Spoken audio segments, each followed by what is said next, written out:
Videoni o'tkazib yuborishga shoshilmang, sababi hozir konditsionerdan to'g'ri va sog'lom foydalanish bo'yicha 5 ta qoidani aytib o'taman. Oxirgisi sizga eng kerakligi.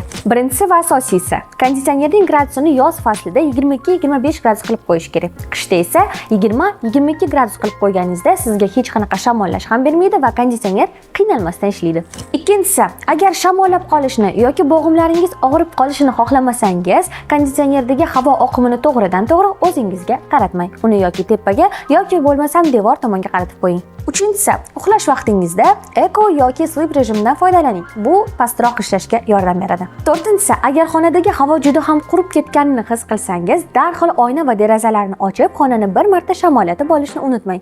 Beshinchisi va eng muhimi, buni ko'p marta aytamiz. Videolarimizda ham ko'p qaytaramiz. Filtrlarni olib, bir oyda bir marotaba bo'lsa ham yaxshilab yuvib, quritib, qayta joylab qo'yishni unutmang. Buni odat qilib oling, sababi shundan keyin konditsioneringiz yana ham yaxshiroq ishlaydi va hech qanaqa kelajakdagi buzilib qolishlariga olib kelmaydi. Shu oddiy qoidalarga amal qilsangiz, konditsioneringiz sizga uzoq yillar xizmat qilib beradi va sog'lig'ingizga ham hech qanaqa ziyon bermaydi. Bu videoni saqlab qo'yishni va yaqinlaringizga yuborib qo'yishni unutmang.